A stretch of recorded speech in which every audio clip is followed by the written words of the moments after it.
So on to the next step being no ceiling. Now, I'm going to tie this in with a few different things, but I believe there's a few questions that everyone should be asked as a kid. And I think that it would be super beneficial to everyone if they were asked these. Now, number one, the first thing that we should be asked is, look, what career do you want? Right now, when I was in school, I had to pick my subjects in, I think it was year 10 or year nine. I chose business, sports, IT, and science. Right now, I didn't really enjoy school. So, I used to ask questions that the teachers didn't like. So, for instance, my business teacher, I asked her, how many businesses that she's had. And, as you can imagine, that didn't go down too well, which actually baffled me that a teacher has never run a business and they're teaching us business right now. Look, I'm not saying that they can't do it because I understand that there is a syllabus that you follow, but I just wanted to learn more. Now, what I actually wanted to do when I left school was be a PE teacher. It was the one subject that really sort of resonated with me and the one subject that I enjoyed. I was also interested in being an electrician, but I'm colorblind. So again, that didn't work out too well either. But then once you choose your career. So me at the time, because I enjoyed PE and sports, I wanted to be a PE teacher. So I think the next question should be, okay, so, what do you want your life to look like in the future? So if, visualize exactly how you would like your most ideal life to look. If you could be the designer, how would it look? And then also who would be in it? Now, of course, we all know that health is key. But if I was asked this as a kid, maybe some of my choices would have been different, right? Actually, they definitely would have been different. So if I was asked when I was 15 to design my life and how I wanted it to look, it would have been, nice cars, live abroad, have loads of money, enjoy life, loads of smiles, have my own family, etc. Now, the last part of this to follow on from, how you would like your life to look. So we've chose our, preferred career path based on what we'd like to do at the time. And now we've chose how we would like our life to look. The next task should be, okay, D, now go out and research the ceiling salary in that career should you never start a business. Now that's super powerful, right? And we're going to jump into some numbers in a sec. But, I know a CFO of quite a large company in the States. He's on a very, very good six-figure salary with bonuses, but his job demands him work, 70 to 80 hours per week. Some weeks, 100 hours if he has to travel. So when it comes to this task, in my opinion, you have to work backwards. What do you want your life to look like? Then are you doing everything that is required day to day that actually works towards it, right? So let's jump into the whiteboard.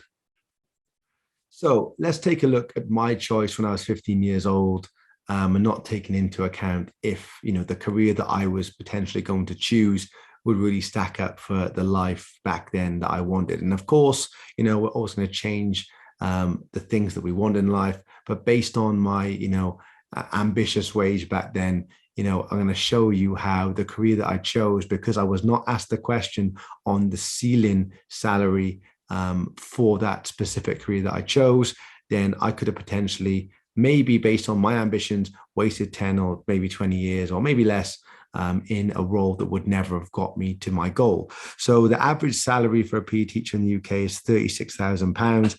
The minimum is around 30K on average, and the max is 43.5K. So technically, my ceiling for this career is 43.5K. That's my ceiling. So as soon as I hit this, that's the maximum amount of money that I can make based on the information that I found on Google.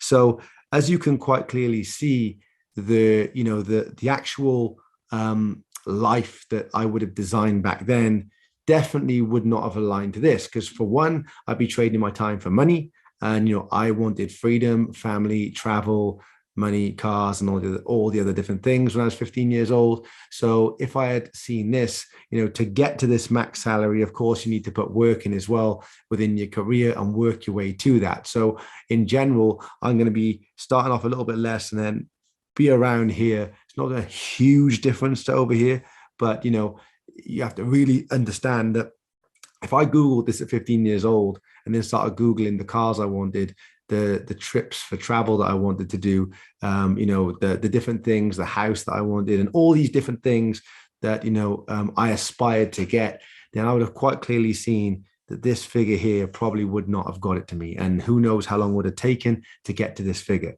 So whatever it is you're doing right now, guys, take a look at it, Google the ceiling of that. Usually in a job, there's going to be some sort of ceiling, and then really take a zoom out and think of what you want to do.